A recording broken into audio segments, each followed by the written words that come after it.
Video शुरू करने से पहले मैं आपसे एक सवाल पूछना चाहता हूं, जिसका आंसर आप सबको करना है। ये मेरा रिक्वेस्ट है। अगर आपको आज मौका मिले एक बार में 10 करोड़ रुपए लेने का या फिर हर महीने अपने बैंक अकाउंट में फिक्स्ड 5 लाख रुपए रिसीव करने का, तो आप इन दोनों में से कौन सा ऑप्शन चूज करेंगे? वीडियो को पॉज कीजिए और डेफिनेटली कॉमेंट कीजिए, मैं वेट कर रहा हूँ।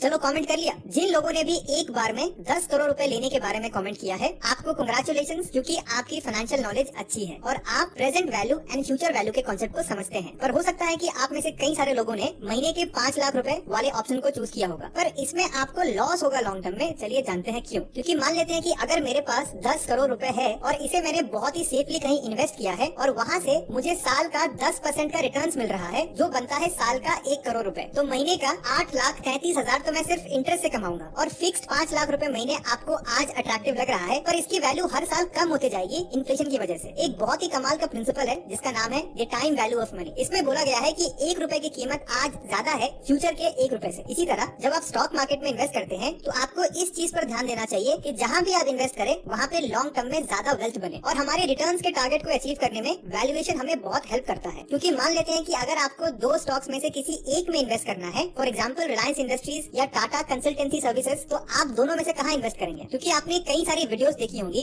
जहां आपने ये सीखा होगा कि हर एक शेयर का एक फेयर वैल्यू होता है और उसका एक मार्केट प्राइस होता है। तो as a long term investor हमारा फोकस होना चाहिए फेयर वैल्यू पर स्टॉक्स को खरीदना। और इस वीडियो को देखने के बाद आप कंपनीज की वैल्यूएशन निकाल पाएंगे बड़े आराम से, और किसी भी स्टॉक का फेयर वैल्यू कितना है ये भी आप कैलकुलेट कर पाएंगे। तो आज मैं आपके साथ डिटेल समरी शेयर करूंगा वैल्यूएशन के ऊपर लिखी one of the best book, the little book of valuation, how to value a company, pick a stock and profit. इसे लिखा है अश्वत्थ दामोदरन ने और इनको माना जाता है वैल्यूएशन का एक्सपर्ट। तो चलिए बिना टाइम वेस्ट किए बुक की समरी शुरू करते हैं और वैल्यूएशन करना बिल्कुल इजी लैंग्वेज में सीखते हैं। सबसे पहले समझते हैं what is a valuation of a company. आपने अगर एक भी एपिसोड देखा होगा शार्क टैंक का, वहाँ आपने नोटिस किया होगा कि बिजनेस पिच के बाद एंटरप्रेन्योर्स अपनी कंपनी की वैल्यूएशन बताते हैं। कंपनी वैल्यूएशन निकलती है share price multiplied by total number of share से। तो अगर पूरे कंपनी की वैल्यूएशन 1 करोड़ है, तो अगर आपको उस कंपनी का 10% का मालिक बनना है तो आपको 10 लाख रुपए देने पड़ेंगे। और आपने ये भी नोटिस किया होगा कि शार्क टैंक के जजेस उनके वैल्यूएशन को एनालाइज करते हैं कि ये ज्यादा है या नहीं। यानी सिंपल शब्दों में, जब आप वैल्यूएशन करते हैं किसी कंपनी की, तो आप उस कंपनी की असली वैल्यू निकालने की कोशिश करते हैं। जैसे अगर एक कंपनी की वैल्यूएशन है 100 करोड़, पर जब आप उनके बिजनेस को समझते हैं, उनके बैलेंस शीट को देखते हैं, तो आप देखते हैं कि इनका रेवेन्यू हर साल नहीं बढ़ रहा है और साथ ही साथ वो जिस इंडस्ट्री में काम करते हैं और वहाँ पे भी आने वाले समय में ग्रोथ पोटेंशियल नहीं है, तो उसके बेसिस पर 100 करोड़ की वैल्यूएशन ओवर वैल्यूड है। वही अगर कंपनी की ट्रू वैल्यूएशन अगर 200 करोड़ की है और उसकी फिलहाल की वैल्यूएशन अगर 100 करोड़ है, यानी ये अंडर वैल्यूड है, तो यहाँ पे इन्वेस्ट करके आपका फायदा हो सकता है। तो वैल्यूएशन का सिंपल फंडा यही है कि आप इन्वेस्ट कीजिए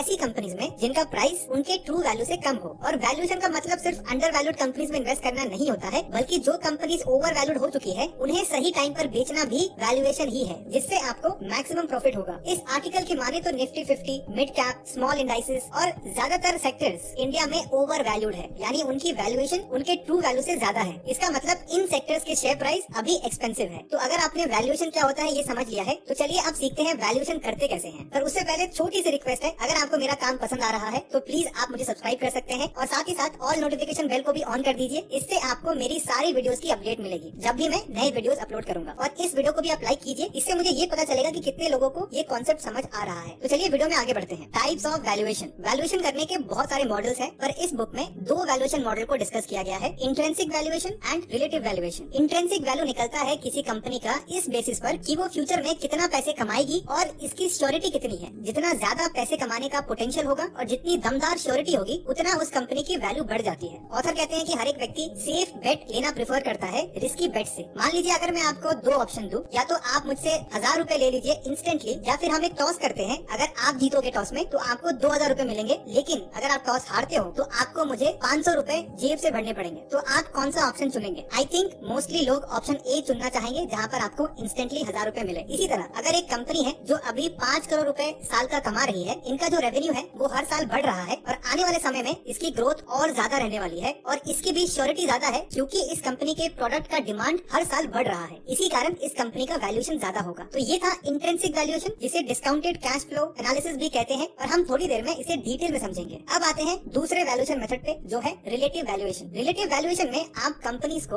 दूसरे कंपनी के साथ कंपेयर करते हैं जो सेम इंडस्ट्री में है और उनमें से जो सबसे सही प्राइस पर है उसमें आप इन्वेस्ट करते हो। फॉर एग्जाम्पल, जैसे जब आप घर खरीदने जाते हैं तो आप कई सारे घर देखते हैं पहले और उन घरों को कंपेयर करते हैं एक दूसरे के साथ और मान लेते हैं कि सब अगर सेम लोकेशन पर है और साइज भी सेम है सबका, तो उनमें से आप उसी घर को खरीदेंगे जो सही प्राइसिंग पर आपको मिल रहा होगा। तो इस प्रोसेस में आपने रिलेटिव वैल्यूएशन किया अपने घर के लिए। यही मेन डिफरेंस है intrinsic valuation and relative valuation में। जहां इंट्रिंसिक वैल्यूएशन में आप कंपनी के फ्यूचर कैश फ्लो को कंपेयर करते हैं और उसकी कितनी श्योरिटी है इसकी एनालिसिस करते हैं, वही रिलेटिव वैल्यूएशन में आप एक इंडस्ट्री के कंपनीज को कंपेयर करते हैं और उनमें से बेस्ट कंपनी जो सही प्राइसिंग पर है उसमें आप इन्वेस्ट करते हैं। मैं पर्सनली पहले रिलेटिव वैल्यूएशन को यूज करता हूँ, इससे मुझे सही वैल्यूड कंपनी मिले। उसके बाद मैं इंट्रिंसिक वैल्यूएशन करता हूँ, इससे मुझे पता चल जाता है कि इस कंपनी में इन्वेस्ट करना सही है या नहीं। तो चलिए पहले रिलेटिव वैल्यूएशन मेथड को सीखते हैं। इसमें सबसे पहला स्टेप आपको करना है कि किसी इंडस्ट्री को चूज करना है। जैसे अगर आपको आईटी कंपनी में इन्वेस्ट करना है, स्पेशली लार्ज कैप कंपनीज में, तो ये है इंडिया की टॉप आईटी कंपनीज। आप देख सकते हैं इसमें टीसीएस है, इन्फोसिस है,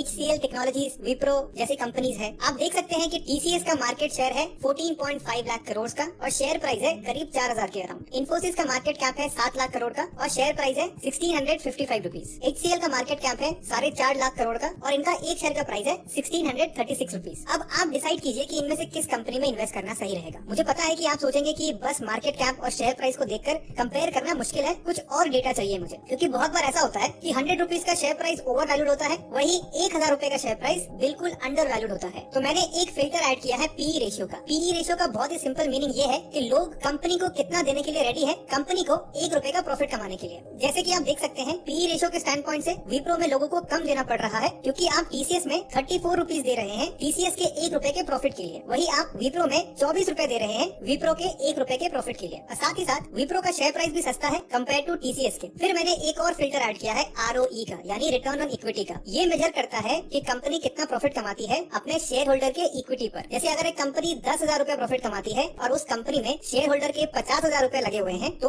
ROE निकलेगा profit divided by share holders equity, यानी 10,000 डिवाइडेड बाय 50,000 इक्वल्स टू 20% का ROE, जिसका सिंपल सा मीनिंग है कंपनी 20 रुपए का प्रॉफिट कमा रही है 100 रुपए के इन्वेस्टमेंट पर। तो आप देख सकते हैं पिछले 5 सालों में ऑन एन एवरेज टीसीएस का सबसे बढ़िया ROE रहा है 40.11 का, वही विप्रो का 18.04% का है। इसी तरह बहुत सारे फिल्टर्स हैं जो आप यूज कर सकते हैं किसी भी स्टॉक स्क्रीनर ऐप से, जैसे price to book ratio, price to sales ratio, dividend yield, debt to equity ratio. इन सभी से आप रिलेटिव वैल्यूएशन कैलकुलेट कर सकते हैं। तो रिलेटिव वैल्यूएशन के बाद अब हम इंट्रिंसिक वैल्यूएशन कैसे कैलकुलेट करते हैं, चलिए ये सीखते हैं। अगर आपको याद हो तो मैंने वीडियो के स्टार्टिंग में आपको बताया था कि लोगों को पैसे आज चाहिए ना कि फ्यूचर में, और उनको रिस्की ऑप्शन से ज्यादा सेफ ऑप्शन पसंद आता है। तो इंट्रिंसिक वैल्यूएशन का एक और नाम है डिस्काउंटेड कैश फ्लो एनालिसिस, जिसे शॉर्ट में DCF एनालिसिस कहते हैं, जहां हम कंपनी के future cash flow potential, profitability and risk को एनालाइज करते हैं, ना कि सिर्फ उसके स्टॉक प्राइस पर ध्यान देते हैं। चलिए मैं आपको बहुत ही सिंपल एग्जांपल से इंट्रिंसिक वैल्यूएशन कैसे कैलकुलेट करते हैं ये सिखाता हूँ। मान लेते हैं एक कंपनी है ABC लिमिटेड और इनका वैल्यूएशन है 15 करोड़ का और इनके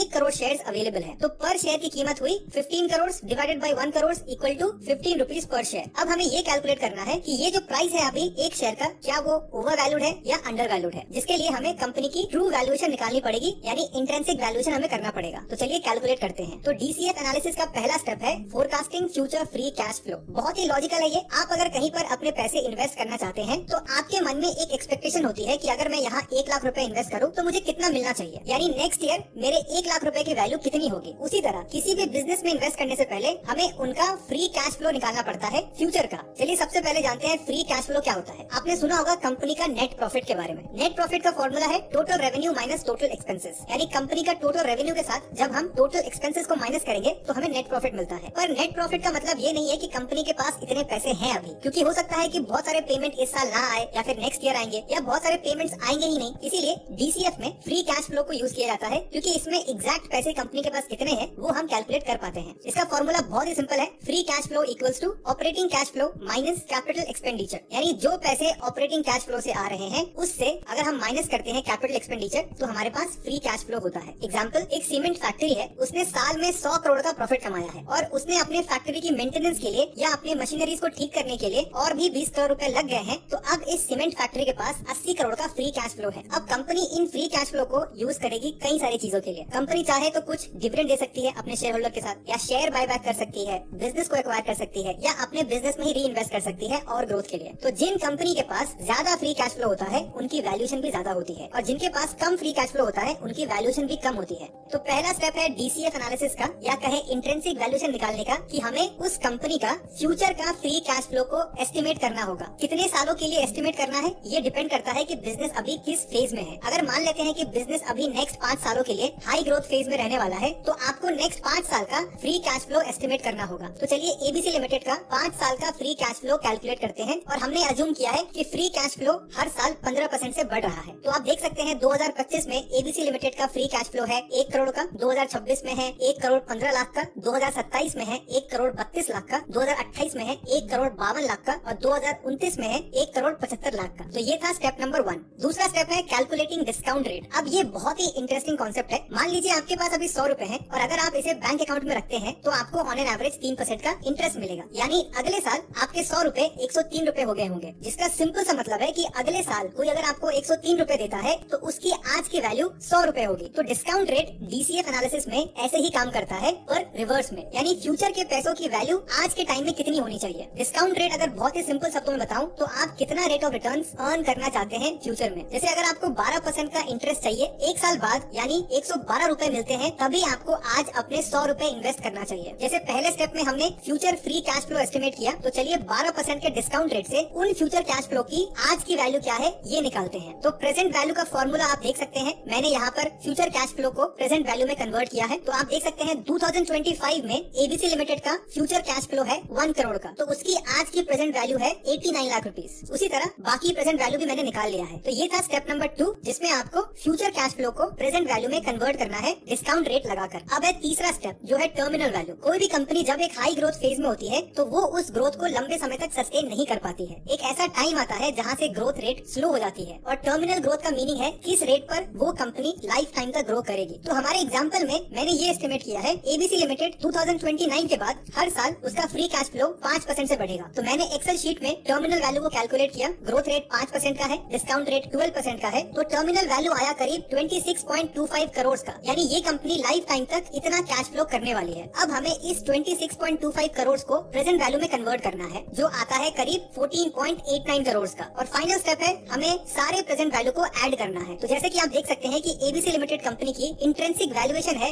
19.60 करोड़, यानी इनका जो वैल्यूएशन है अभी 15 करोड़ का, वो इनके इंट्रिंसिक वैल्यू यानी 19.60 करोड़ से कम है। इसका ये मतलब है कि इनका जो शेयर प्राइस है अभी जो 15 रुपए का है वो अभी सस्ते में मिल रहा है, क्योंकि उसका ट्रू वैल्यू 19.60 रुपीज है। इसी तरह आप किसी भी कंपनी के शेयर प्राइस की इंट्रिंसिक वैल्यू निकाल सकते हैं। तो अब हम आते हैं इस बुक के कंक्लूजन पर। इस बुक में हमने सीखा स्टेप बाय स्टेप मेथड किसी भी कंपनी का कैसे वैल्यूएशन निकालते हैं, और साथ ही साथ ऑथर का ये मानना है कि कोई भी वैल्यूएशन सही नहीं होती है, बल्कि सारे वैल्यूएशन बायस्ड होते हैं, और हम जो भी कैश फ्लो को अज्यूम करते हैं वो बिल्कुल गलत हो सकता है, क्योंकि कई सारे मैक्रो इकोनॉमिक फैक्टर्स हैं जो वैल्यूएशन को इफेक्ट करते हैं, जैसे interest rate, inflation, GDP growth. इसीलिए एक स्मार्ट इन्वेस्टर को वैल्यूएशन के साथ साथ इकोनॉमिक इंडिकेटर्स पर भी ध्यान देना चाहिए। और अगर आप खुद से relative valuation and intrinsic valuation करेंगे तो आपकी स्टॉक इन्वेस्टिंग स्किल बाकियों से बहुत बेटर होगी, और आप फ्यूचर में अच्छा रिटर्न्स भी कमाएंगे। उम्मीद करता हूँ कि आपको ये मेरी समरी पसंद आई होगी। मैं आपको रेकमेंड करूंगा कि आप मेरी स्टॉक मार्केट बुक समरी की प्लेलिस्ट को जरूर चेक करिए, और जब भी आपको टाइम मिले तो उन सारे वीडियोस को देखिए। ये आपके लिए बहुत हेल्पफुल होगा। तो मैं मिलूंगा आपसे नेक्स्ट वीडियो में, तब तक के लिए कीप रीडिंग, कीप ग्रोइंग।